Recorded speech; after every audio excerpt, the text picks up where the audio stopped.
Hello बच्चों, स्वागत है आप सभी का कुसुम संस्कृत एकेडमी चैनल पर।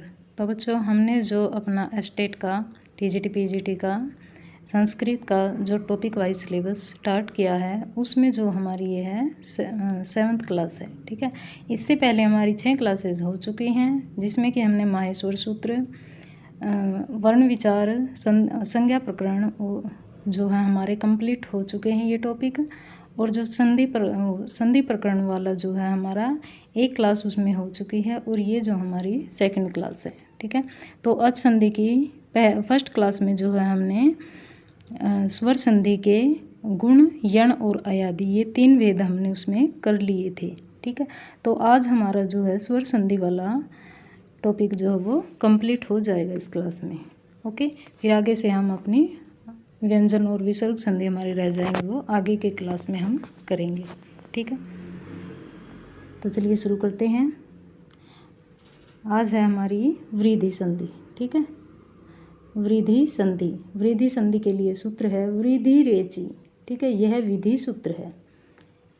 इसमें जो है हर्षु और दीर्घ, पूर्व पद में हर्षु और दीर्घ अ हो और उत्तर पद में ए और ऐ हो। ठीक है, तो क्या हो जाता है, ए और ऐ और औ हो जाता है। ठीक है, हर्षु या दीर्घ अ के बाद ऐ ए ऐ आ जाए या फिर ओ औ आ जाए, तो फिर उसको क्या हो जाता है, ऐ और औ हो जाता है। ये उदाहरण है इसके। कृष्ण धन एक त्वम। ठीक है, कृष्ण में क्या है, जो है पूर्व पद में जो अंतिम वर्ण है उसमें अ है, देव में भी अ है। ठीक है, इसी प्रकार से वसुधा में आ है, गंगा में भी आ है और पित्रा इसमें भी आ है। तो इनको अ के बाद क्या आया हुआ हमारा, ए आया हुआ है। ठीक है, उत्तर पद में जो प्रारंभिक वर्ण है वो ए आया हुआ, तो अ और ए मिलकर क्या हो जाएंगे, ऐ हो जाएगा। ठीक है, कृष्ण एक त्वम। ठीक है, ऐसे ही इसमें अ और ऐ मिलकर क्या हो जाएगा, देवैश्वर्यम। ठीक है, वसुधैव, वसुधा धनैव वसुधैव, गंगा धनैव गंगा धन ओघ गंगोघ। ठीक है, गंगौघ। और पित्रा धन ऐष्णा, क्या हो जाएगा ये, पित्रैष्णा।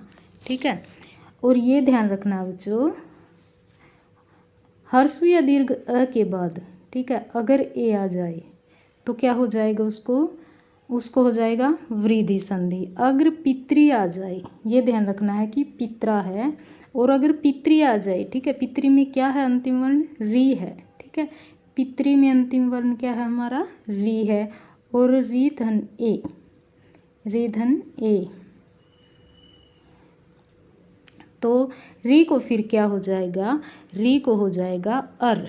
ठीक है, क्या बन जाएगा फिर, पित्रेष्णा बन जाएगा, और ये जो है ये यण संधि का उदाहरण हो जाएगा। ये ध्यान रखना है, पित्रा धन ऐष्णा, पित्रेष्णा वृद्धि संधि, पितृ धन ऐष्णा, पित्रेष्णा ये हो जाएगा यण संधि। और अगर पितृ धन ऐष्णा आ गया, ठीक है, पितरे ए को क्या हो जाएगा फिर, एचो अयवाय सूत्र से जो है अयादि संधि हो जाएगा, ए को अय हो जाएगा। ठीक है, अयादि संधि में ए को अय, तो ये ध्यान रखना है, पित्रा धनेष्णा पित्रेष्णा वृद्धि संधि, पितृधन ऐष्णा पित्रेष्णा यण संधि, और पितरे धन ऐष्णा पितृयेष्णा ये हो जाएगा अयादि संधि, ए को अय हो जाएगा। तो इस प्रकार से ये वृद्धि संधि हमारी होती है। आगे है हमारी दीर्घ संधि। दीर्घ संधि के लिए सूत्र है अकै स्वर्णे दीर्घ है। ठीक है, अकै स्वर्णे दीर्घ है, वृत्ति है अकै स्वर्णे अचि परे पूर्व परियोर दीर्घ है, एकादेश है स्यात्। ठीक है, अर्थात अक यहाँ पर हलंत हो जाएगा इसको। ठीक है, अक को यहाँ पर कै को हलंत हो जाएगा अक। अक प्रत्याहार में कौन कौन से वर्ण आते हैं, अ ई उ री और लरी वर्ण अक प्रत्याहार में आते हैं, और इनके पश्चात श वर्ण समान वर्ण आए। ठीक है, यानी कि अक के पूर्व पद में भी पूर्व पद का प्रारंभ जो अंतिम वर्ण होता है वो भी अक प्रत्याहार का हो, और जो उत्तर पद होता है उसका प्रारंभिक वर्ण जो होता है वो भी अक प्रत्याहार का हो। समान वर्ण, समान यानी कि दोनों पदों में समान वर्ण हो। ठीक है, तो समान वर्ण मिलकर क्या हो जाएगा, उनको दीर्घ एकादेश हो जाएगा। ठीक है, जैसे दैत्य धन अरि, ठीक है, ए और ए। ठीक है, इसमें पूर्व पद में भी अंतिम वर्ण अ है और उत्तर पद में भी प्रारंभिक वर्ण अ है, तो इनको क्या हो गया, आ हो गया। ठीक है, ई धन ई और ई मिलकर क्या हो जाएंगे, ई हो जाएगा। ठीक है, दीर्घ ई हो जाएगा। ठीक है, इसमें दीर्घ हो जाता है। ठीक है, ह्रस्व या दीर्घ वर्ण आपस में मिल जाते हैं तो उनको दीर्घ एकादेश हो जाता है। जैसे श्री में भी ई है और ईशह में भी ई है, तो हो गया श्रीश। भानु और उदय दोनों में ही उ है, तो भानुदय, दीर्घ उ हो गया। पितरी धन ऋणम, ठीक है, री और री दोनों मिलकर क्या हो गया, दीर्घ री हो गया, पितृणम। तो दीर्घ संधि के कुछ अपवाद भी होते हैं। ठीक है, दीर्घ संधि के अपवाद में जो है ये वार्तिक होता है। स्कंदवादीषु प्ररूप वाच्यम, स्कंदवादीषु प्ररूपम वाच्यम। ठीक है, कहा गया है कि स्कंधु आदि गण समूह में प्रयुक्त होने वाले शब्दों में प्ररूप संधि होती है। इसमें अंतिम अच की अचो अंत्यादि टी सूत्र ये होता है। इस सूत्र से टी संज्ञा होकर लोप हो जाता है। यह टी संज्ञा व्यंजन वर्ण सहित पदांत के अंतिम अच स्वर की होती है। ठीक है, जो अंतिम स्वर होता है, पूर्व पद में जो अंतिम स्वर होता है उसके साथ यदि व्यंजन वर्ण आता है बाद में, तो साथ में उस व्यंजन वर्ण की भी टी संज्ञा हो जाती है। यह आपको उदाहरण देख के समझ में आएगा। ये देखिए, और बच्चों अगर चैनल पर आप नए हैं तो ज़रूर सब्सक्राइब कीजिए बच्चों। बिल्कुल आपको डिटेल में कंटेंट दिया जा रहा है। ठीक है, ऐसा कंटेंट बिल्कुल आपको बैच में भी इतनी डिटेल में कंटेंट नहीं दिया जाएगा। यूट्यूब पर आप कहीं भी देख लीजिए बच्चों, फ्री में इतना अच्छा कंटेंट आपको कोई नहीं देगा। और जो ये उदाहरण दिए गए हैं ना, इनसे बाहर कुछ नहीं आने वाला आपका। ठीक है, ये उदाहरण कंप्लीट हैं, आप यही कर लीजिएगा। इससे बाहर टी संज्ञा में भी बिल्कुल कुछ भी नहीं आएगा आपका बाहर। ठीक है, तो स्कंधु, शक धन अंधु। ठीक है, तो क में अंतिम वर्ण कौन सा है, अ है। ठीक है, अंतिम स्वर जो है वो अ है, और अ और ए मिलकर, ठीक है, तो उसकी टी संज्ञा हो जाएगी। जो क में ए वर्ण है उसकी टी संज्ञा हो जाएगी और ये बच जाएगा सी क। ठीक है, तो अंतिम वर्ण क्या हो जाएगा, ये क व्यंजन वर्ण रह जाएगा और क धन ए मिलकर क्या हो जाएगा, क हो जाएगा, तो बन जाएगा ये स्कंधु। इसी प्रकार से कर्क धन अंधु, कर्क में भी जो है अंतिम क वर्ण के अ की टी संज्ञा हो जाती है और उसका लोप हो जाएगा, तो बन जाएगा करकंधु। मति में अंतिम स्वर वर्ण कौन सा है, ई है। ठीक है, तो ई की टी संज्ञा हो जाएगी, उसका लोप होके क्या बन जाएगा फिर, नहीं मार्थ है बच्चों, ये मति नहीं है, सॉरी, ये है मार्त धन अंड। ठीक है, मार्तंड हो जाएगा ये। ठीक है, त में जो अंतिम वर्ण अ है उसकी टी संज्ञा होकर लोप हो जाएगा, तो ये बन जाएगा मार्तंड। कुल, कुल में ल में अंतिम वर्ण अ है, अ की टी संज्ञा हो जाएगी, बन जाएगा कुलटा। फिर है सारंग, सारंग में भी अ की टी संज्ञा हो जाएगी, बन जाएगा सारंग। सीमन, ये देखो सीमन में अंतिम वर्ण क्या है, न है, यह व्यंजन है। इससे पहले हमारा स्वर वर्ण कौन सा, म में स्थित अ है। ठीक है, म में स्थित अ हमारा अंतिम स्वर वर्ण है, तो उसके साथ जो है न की भी टी संज्ञा हो जाएगी, तो यहाँ पर अन की टी संज्ञा हो जाएगी और बन जाएगा सीमंत। ठीक है, आगे है हलस।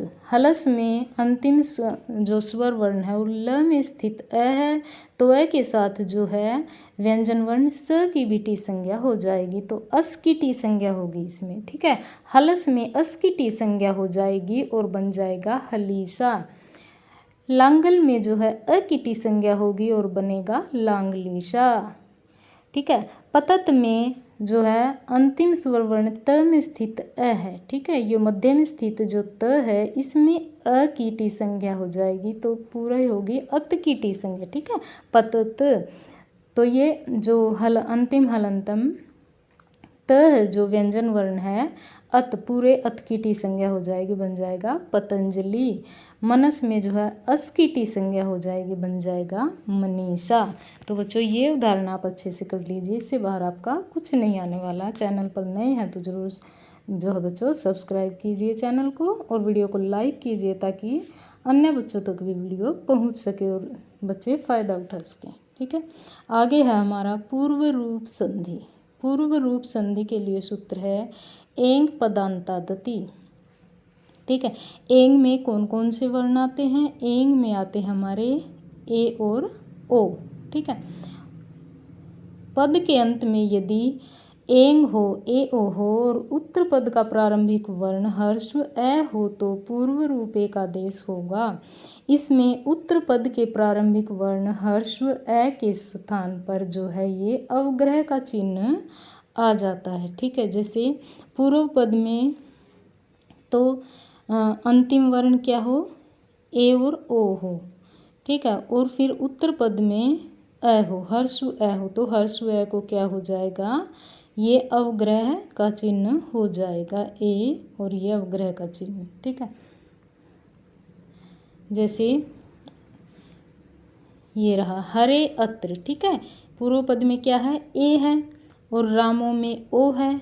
ठीक है। तो हरे अत्र ये अवग्रह हो जाएगा ए को। असमी में भी इसी तरह से ए को अवग्रह हो जाएगा। तो बच्चों ये ध्यान रखना है कि यह जो पूर्व रूप संधि है यह अयादि संधि का अपवाद है। ठीक है। और ये पहचान है इसकी कि इसमें पूर्व रूप संधि में तो संज्ञा और सर्वनाम का प्रयोग होता है पूर्व पद में। पूर्व पद में संज्ञा और सर्वनाम का प्रयोग होता है और अयादि संधि में जो है वो धातु का प्रयोग होता है। अब आपको ये कैसे समझ में आएगा? चलिए समझाते हूँ। ठीक है। ये देखो यहाँ पर हरे और राम। ठीक है। हरि और राम के बारे में बताया गया। तो ये क्या है? ये संज्ञाएं हैं, नाम है ये। ठीक है। ये नाम स्थान क्या होती है? हमारी संज्ञाएं होती हैं। तो ये यहाँ पर संज्ञाएं हैं तो ये क्या हो जाए? बाद में अस्थित है, हर्स्व अ है तो ये यहाँ पर पूर्व रूप हो जाएगा अ को। और अगर यहाँ पर धातु दी होती कोई, जैसे और एक और। ठीक है। अगर सर्वनाम, सर्वनाम में जैसे सो अपि तो स क्या हो जाता है? हमारा स जो हमारा सर्वनाम हो जाता है। हरे और राम जो है ये संज्ञाएं होती हैं, नाम। ठीक है। और स हो गया, क हो गया, को धन अपि, शो धन अपि, शो अपि, तो इसमें भी जो है को क्या हो जाएगा? अवग्रह हो जाएगा। और यदि ठीक है, यदि हमारे पूर्व पद में संज्ञा सर्वनाम की जगह कोई धातु दी होती है, जैसे ने ही ले लेते हैं हम। ठीक है। ने धन अनम। ठीक है। क्या हो जाएगा? ने धन अनम, अनम। तो ये ने क्या होता है? हमारी ये धातु होती है। ठीक है। नी धातु होती है, नी नया। ठीक है। ये नए नी जो है ये धातु होती है तो ए को क्या हो जाएगा? ए को हो जाएगा अया। ठीक है। अयादि संधि से, क्योंकि धातु है, धातु में तो क्या हो जाएगी? अयादि संधि हो जाएगी, बन जाएगा अय हो जाएगा। तो ये नया बन जाएगा, नयनम हो जाएगा। ठीक है। यह मिलकर इसमें नयनम बन जाएगा ये। तो ये ध्यान रखना है, अगर धातु होगी तो वहाँ अयादि संधि होगा। ठीक है। पूर्व पद का जो अंतिम वर्ण होता है। और अगर कोई संज्ञा सर्वनाम होगा तो वहाँ पर फिर पूर्व रूप हो जाएगा। आगे है फिर पररूप संधि। ठीक है। यह वृद्धि संधि का अपवाद है पररूप संधि। इसमें क्या होगा? इसमें एंगी प्ररूपम। ठीक है। अकारांत उपसर्ग के परे ए ओ से। ठीक है। एंग हो, अकारांत उपसर्ग से परे यदि पूर्व वर्ण में यदि अ हो। ठीक है। अ वर्ण हो, पूर्व पद में अ वर्ण हो और उत्तर पद में ए और ओ हो। ठीक है। एंग हो तो क्या हो जाएगा फिर वहाँ पर प्ररूप एकादेश हो जाता है। पूर्व रूप में क्या था, पूर्व रूप में ये एंग पहले दिया हुआ था और उत्तर पद में हमारा अ दिया हुआ था, यहाँ पर उसका अपोजिट हो जाएगा। प्ररूप में क्या होएगा, पहले हर्ष अ आएगा फिर ए ओ आ जाएगा और इसको ए और ओ हो जाएगा। ठीक है, इसको ए और ओ हो जाएगा। जैसे उदाहरण है प्र, ठीक है, प्र उपसर्ग और उप उपसर्ग। ठीक है, ये अकार अंत उपसर्ग है। ठीक है, प्र में भी अकार है, जो ये लास्ट वाला वर्ण होता है, ठीक है, अंतिम वर्ण जो होता है वो अ है और उप में भी अंतिम वर्ण अ है। तो ए और ए मिलकर क्या हो जाएंगे, प्ररूप हो जाएगा, यानी कि ए हो जाएगा। प्रेजते, प्रधन एजते प्रेजते और प्रधन औषधि प्रोषधि, उपधन एजते उपेजते और उपधन औषधि उपोषति। ठीक है, प्ररूप हो जाएगा, यानी कि ये प्र यानी कि बाद वाला वर्ण ही हो जाएगा। ए है तो ए हो जाएगा, ओ है तो ओ हो जाएगा, ये ध्यान रखना है। ठीक है, आगे हैं कि शरीर, इसमें कुछ नियम होते हैं ये कि शरीर के अंगवाची शब्दों में, ठीक है, शरीर के जो अंगवाची शब्द होते हैं उनमें विकल्प से ओत्व ओष्ठ्यो समास से वा ये सूत्र होता है, ये वार्तिक होता है। इस वार्तिक से प्ररूप संधि होती है। ठीक है, जो शरीर के जो अंगवाची शब्द होते हैं उनको जो है इस सूत्र से क्या हो जाता है, प्ररूप संधि हो जाती है। अर्थात ओष्ठ शब्द के योग में यदि समास का भाव हो रहा है तो प्ररूप संधि होती है, यदि समास का भाव नहीं हो रहा है तो वृद्धि संधि होगी। ठीक है, क्योंकि ये वृद्धि संधि का अपवाद है। तो यहाँ पर विकल्प से वृद्धि, अगर समास का भाव है तो फिर वहाँ पर कौन सी संधि हो जाएगी, प्ररूप संधि हो जाएगी। और अगर समास का भाव नहीं है तो वहाँ पर वृद्धि संधि ही होगी।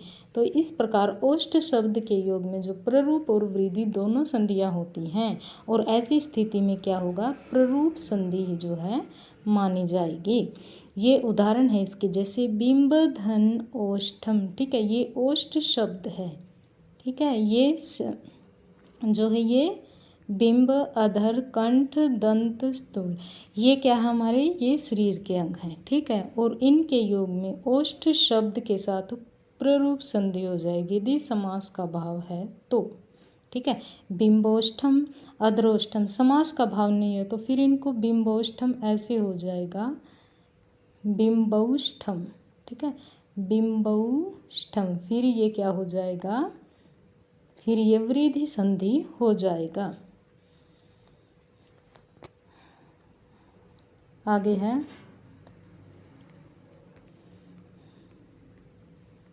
बच्चों, कमेंट जरूर करो, आपको क्लास कैसी लग रही है, कमेंट जरूर किया करो बच्चों। आगे जो दूसरा नियम दिया हुआ है वो है ओमांगोश्च।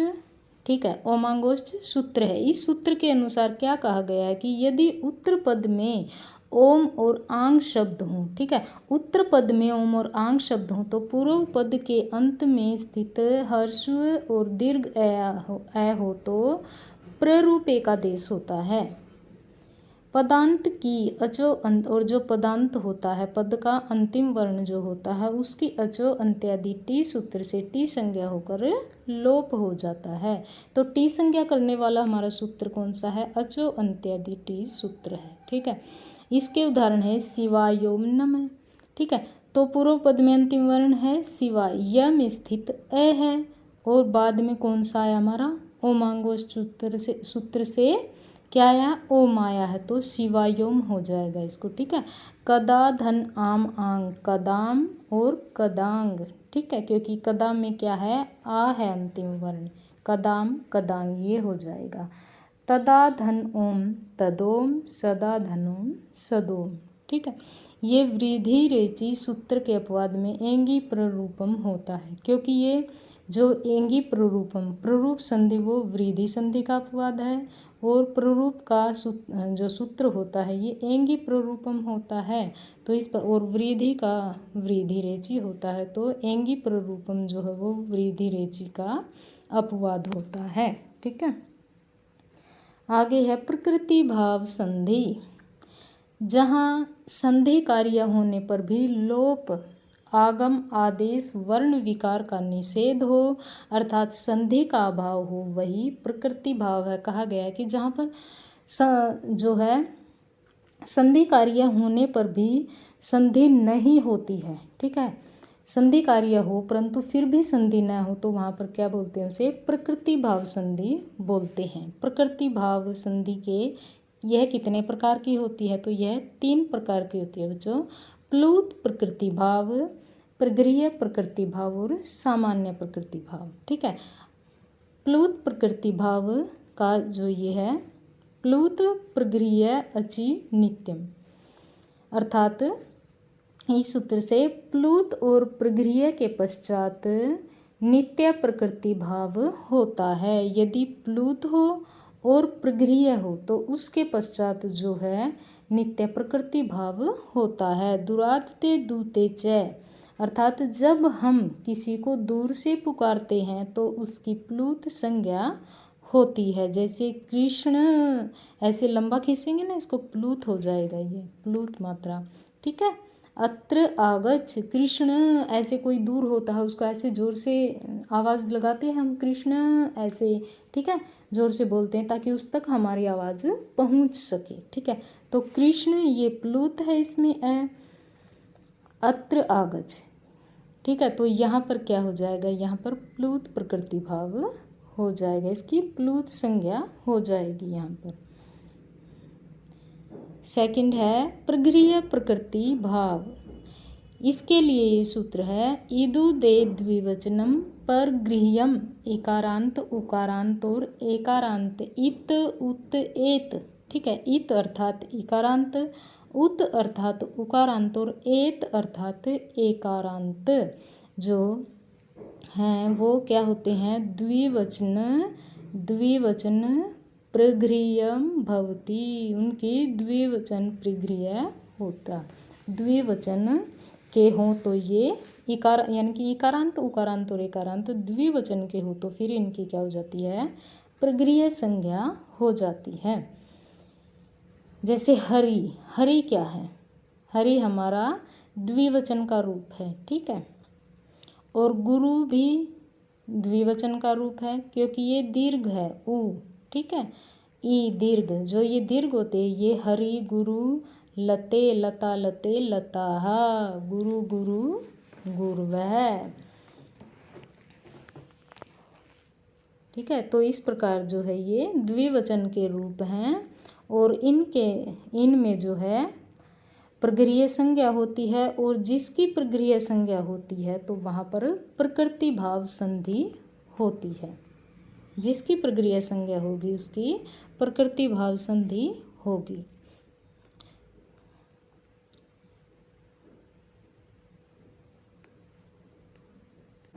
ठीक है, तो इसमें जो है ये 4 सूत्र दिए होते हैं। इसमें प्रगृह्य प्रकृति भाव में 4 सूत्र लगे हुए थे, इदु दे द्विवचनम प्रगृह्यम।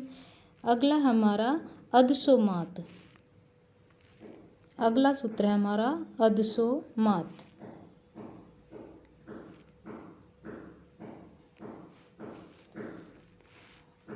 अदस शब्द के योग में भी प्रकृति भाव संधि होती है। अदस शब्द, ये जो अमी है ये अदस के ही रूप होते हैं, और अमी, ईशा, अमी, अजा, तो प्रकृति भाव हो जाएगा इनको।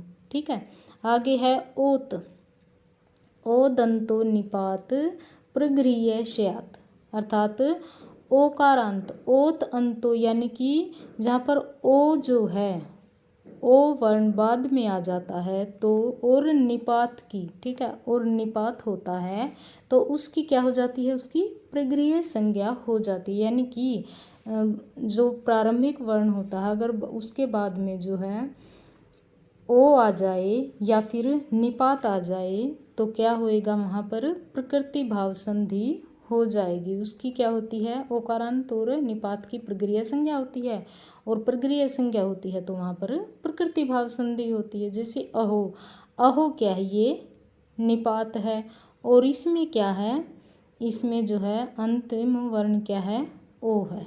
ठीक है, तो अहो अत्र भवानी यहाँ पर हो जाएगा हमारा प्रकृति भाव संधि हो जाएगी। तो ये ओत सूत्र है, अधसोमात सूत्र, इदुदेद द्विवचनम सूत्र और निपात एकाजनांग सूत्र, ये 4 सूत्र होते हैं।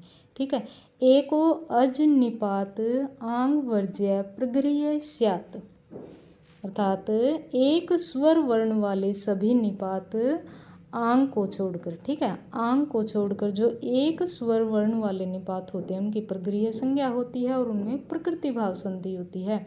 जैसे ई है, ठीक है, ये क्या है, ये एक स्वर वर्ण है और निपात है। ठीक है, निपात है और एक स्वर वर्ण है, तो इसलिए यहाँ पर ई इंद्र प्रकृति भाव हो जाएगा, इनको प्रकृति भाव संधि हो जाएगी। आगे है सामान्य प्रकृति भाव। ठीक है, थर्ड है हमारा सामान्य प्रकृति भाव। प्लूत प्रकृति भाव हो गया, प्रगृह्य प्रकृति भाव हो गया, अब है हमारा सामान्य प्रकृति भाव। इसमें है रीत्यक सूत्र। ठीक है, रीति प्रे पदांता अकय प्रकृति वद्वा, ये वृत्ति है। ठीक है, रीत्यक सूत्र की वृत्ति है ये। इसमें क्या कहा गया है कि अर्थात पद के अंत में विद्यमान अक, अक क्या होते हैं, अ ई उ री ल री वर्ण इसमें आते हैं, तो अक से प्रेरित होने पर विकल्प से प्रकृति भाव होता है। विकल्प से होता है यानी कि होता भी है और नहीं भी होता है।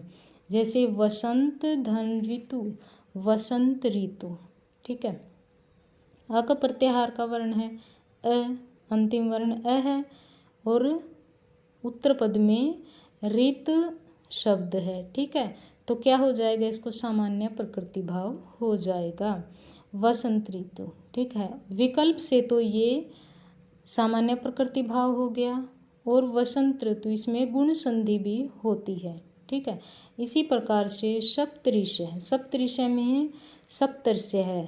ठीक है, क्या हो जाएगा, ये गुण संधि का उदाहरण है। ठीक है, सप्त धन ऋष्य है, सप्तऋष्य हो जाएगा, और विकल्प से क्या हो जाएगा, सप्तऋष्य है, प्रकृति भाव सामान्य प्रकृति भाव हो जाएगा। अगला है हमारा सेकंड सूत्र है हमारा, इको एस वर्णे साकल्यस्य हर्षवस्य है, पदांताद इको एस वर्णे अचि परे प्रकृत्या स्यु हर्षवश्च वा, अर्थात पद के अंत में इक, ठीक है, ई उ री ल री से परे असमान स्वर वर्ण होने पर, यानी इक के बाद इन से अलग कोई भी स्वर वर्ण हो। ठीक है, ये सेम नहीं होने चाहिए, अलग। अगर सेम हो जाएंगे तो फिर क्या हो जाएगा, फिर तो दीर्घ संधि हो जाएगी। ठीक है, तो इनसे अलग स्वर वर्ण हो तो विकल्प से प्रकृति भाव होता है। जैसे दधि धन अत्र, ठीक है, ई है, ई के बाद अ है, अलग वर्ण हो गया, तो दधि अत्र हो गया हमारा सामान्य प्रकृति भाव, दधि धन अत्र। ठीक है, ई को क्या है, ई को यणची सूत्र से इक के बाद अगर असमान स्वर वर्ण आए तो फिर क्या हो जाएगा, उसको यण संधि हो जाता है। ठीक है, ई को क्या हो जाता है, फिर वहाँ पर यह हो जाता है। ठीक है, तो दध्यत्र ये यण संधि भी हो जाएगा। उसी प्रकार से चक्री धनत्र, चक्रियत्र यण संधि भी हो जाएगा, और चक्रियत्र विकल्प से जो है सामान्य प्रकृति भाव भी हो जाएगा। ठीक है, विकल्प से होता है बच्चों, यानी कि यण संधि भी होता है और विकल्प से प्रकृति भाव भी होता है। ठीक है, तो इस प्रकार से हमारे ये प्रकृति भाव के जो संधि के 3 रूप थे वो भी हमारे हो चुके हैं। ठीक है, आगे अब ये अवंग आदेश होता है। ठीक है, संधि सूत्र जो हैं हमारे सभी हो चुके हैं संधि के। अब ये अवंग आदेश क्या होता है ये देखिए। अवंग आदेश, इस आदेश प्रक्रिया में विकल्प का प्रयोग होता है। ठीक है, अवंग आदेश में भी विकल्प का प्रयोग किया जाता है। इसके लिए 3 सूत्र होते हैं। ठीक है, पहला सूत्र है सर्वत्र विभाषा गो, यानी कि पूर्व पद के अंत में गो शब्द हो तथा उत्तर पद के प्रारंभ में हर्स्व ए हो तो विकल्प से अवंग आदेश होता है, यानी कि गो शब्द हो और उत्तर पद में ए हो। ठीक है, हर्स्व ए हो तो क्या हो जाएगा, फिर विकल्प से हो जाएगा, यानी कि ग और ओ धन अग्रम, ग को ओ को क्या हो गया, अवंग आदेश हो गया तो अग्रम, और अवंग को ग की संज्ञा हो जाती है तो बच गया क्या, अव।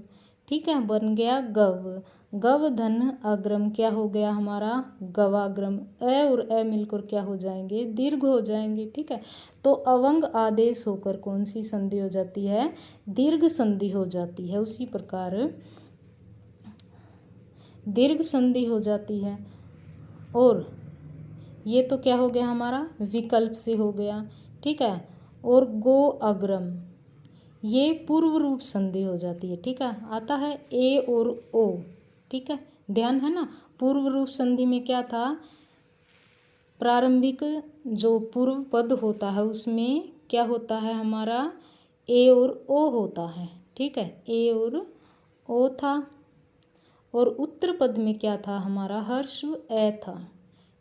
ठीक है, हर्स्व ए था, तो फिर उसको क्या हो गया था हमारा, ये सी अवग्रह का चिन्ह हो जाता है उसको। ठीक है, ये अवग्रह का चिन्ह हो जाता है और ये पूर्व रूप हो जाता है।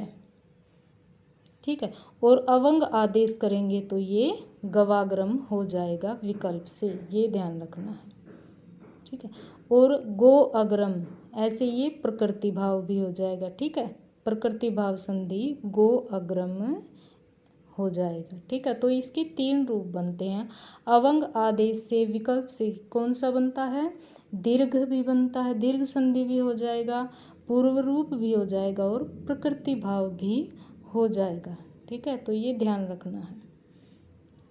आगे है अगला सूत्र है हमारा अवंग स्फोटनाय, अवंग स्फोटाइनस्य है। 3 सूत्र हैं। दूसरा सूत्र है अवंग स्फोटाइनस्य, यदि पदांत में गो शब्द हो तथा उत्तर पद के पूर्व में कोई भी वर्ण हो। ठीक है, इसमें क्या था, उत्तर पद में अ वर्ण था, और इसमें क्या है कि कहा गया है कि कोई भी वर्ण हो तो अवंग आदेश होता है विकल्प से। ठीक है, इसके पक्ष में अयादि संधि का भाव होता है। ठीक है, ध्यान रखना है कि इसमें अयादि संधि का भाव होगा, जहाँ गो शब्द को गति क्रिया के रूप में प्रयुक्त करते हैं, जैसे गो एषणा, गोधन एषणा, तो ओ को अवंग,